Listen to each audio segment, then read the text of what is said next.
নমস্কাৰ, মই ৰাকেশ দাস। আজি অতি দুখেৰে মই কথাখিনি আপোনালোকৰ আগত ক'ব বিচাৰিছো। কোনোবাই যদি ভাল পায় ভাল পাওক, কোনোবাই বেয়া পালেও মোৰ ক'বলগীয়া একো নাই। আজি মোৰ মনৰ কথাখিনি মই আপোনালোকৰ আগত ক'ম।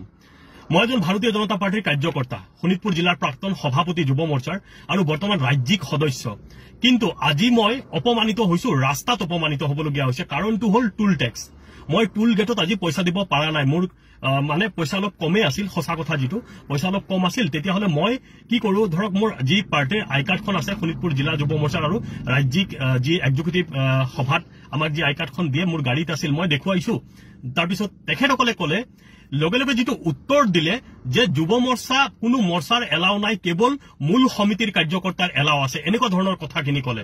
মোৰ এনেকুৱা খং উঠিছে, ভাই দিনে নিশাই পাৰ্টিৰ কাৰণে কাম কৰি আছো, মৰ্চাই কি কাম নকৰে নেকি? কি কথা ক'ব আহে হে আপোনালোকে? এই কথাখিনি মই বাৰম্বাৰ মই ৰাজ্যিক সভাপতি মহোদয়কো জনাইছো যে আমি দূৰ দূৰণিৰ পৰা, আমি তেজপুৰৰ পৰা আহো, তেজপুৰৰ পৰা আহিলে ৩,০০০ টকাৰ তেল লাগে, তাৰ উপৰিও টুল টেক্স, কেনেকে পাৰ্টিৰ কাম কৰিম? প্ৰভাৰী গ'লে ইমান দূৰত আমি যাওঁ, ইমান কষ্ট হয়, কম কষ্ট হয় নেকি?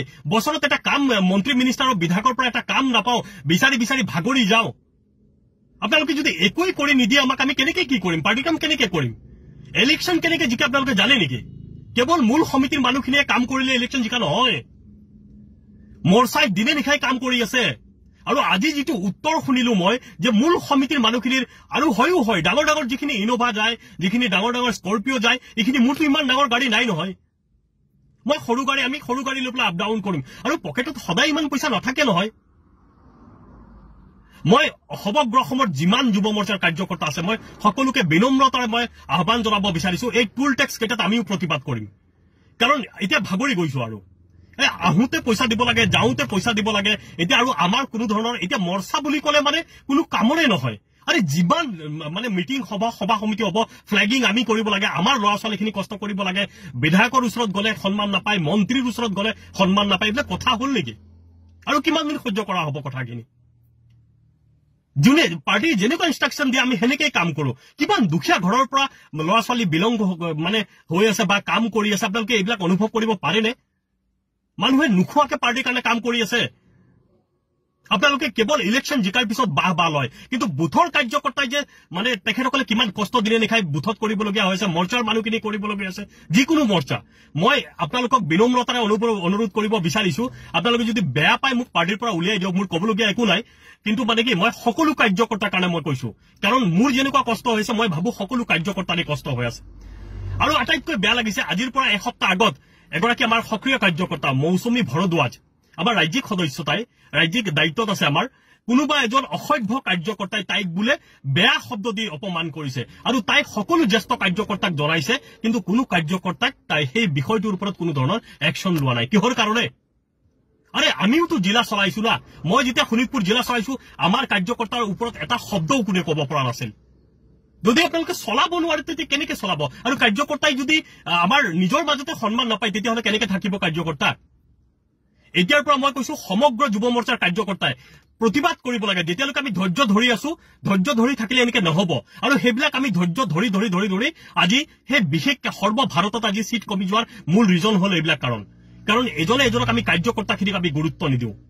কাৰ্যকৰ্তাক যদি আমি গুৰুত্ব নিদিওঁ, কাৰ্যকৰ্তা কেনেকে থাকিব পাৰ্টিত? মই আজিৰ পৰা টুল টেক্স নিদিওঁ, কাৰণ ইমান কষ্ট কৰি যদি পাৰ্টিৰ কামত আহিবলগীয়া হয়, মোৰ টুল টেক্স ফ্ৰী কৰিব লাগিব। আৰু যদি নহয়, তেতিয়াহ'লে মোক পাৰ্টিৰ পৰা উলিয়াই দিয়ক, মই পাৰ্টিত নাথাকো। আজি ৰাস্তাত অপমানিত হ'বলগীয়া হ'ল।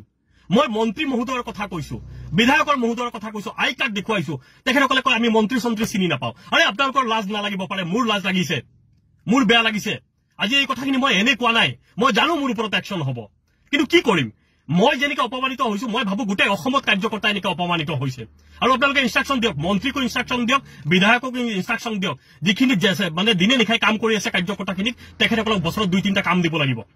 যদি কাম দিয়া নহয়, কেনেকে আমি চলিম? হেই, পাৰ্টিৰ কামত তেল ভৰিবলগীয়া হয়, টুল টেক্স দিবলগীয়া হয়, ইমান দূৰ দূৰ গোটেই অসমত। আজি মই ঢকুৱাখানাৰ পৰা ভাৰী হৈ আছো, তাতে যাবলগীয়া হয়, কেনেকে যাম? এবাৰ কথাখিনি আপোনালোকে ভাবিছেনে? যদি মোৰ কথাখিনি কোৱাত ভুল হৈছে, হয়তো মই উগ্ৰ সুৰত কৈছো, কিন্তু লাগিব। আপোনাকো যদি ৰাস্তাত কোনোবাই অপমানিত কৰিব, এনেকে গাড়ী ৰখাই পেলাই, মোৰ পিছফালে মোটামুটি 10খনমান গাড়ী পেলাই পিছফালে লাইন লাগি আছে, তেখেতসকলে মোৰ বুজাওঁতে তাৰ পিছত মই এনেকে পাৰ হৈ আহিবলগীয়া হৈছে। তেখেতসকলে এনেকে অপমান কৰিছে যে মই এতিয়াতো মই ৰাস্তাত মাৰপিট কৰিব নোৱাৰো। মোৰোতো এটা সন্মানৰ কথা আছে বাৰম্বাৰ মই ৰিকুৱেষ্ট কৰিছো যে মন্ত্ৰীৰ কথা কৈছো কোনো ধৰণৰ আৰু ৰাজ্যিক সভাপতি যুৱ মৰ্চাৰ সভাপতিকো মই জনাইছিলো কথাটো কিন্তু কথাখিনি ইমান গুৰুত্ব নহয় আমি যুৱ মৰ্চাৰ কাৰ্যকৰ্তা না হেনেকে হলে কিন্তু পাৰ্টিত কাৰ্যকৰ্তা নাথাকে মই আজিয়ে কৈ দিলো আৰু মই জানো মোৰ ওপৰত একশ্যন হ'ব দিয়ক ৰাস্তাটো অপমান নহম না ভুল হলে মোক ক্ষমা কৰিব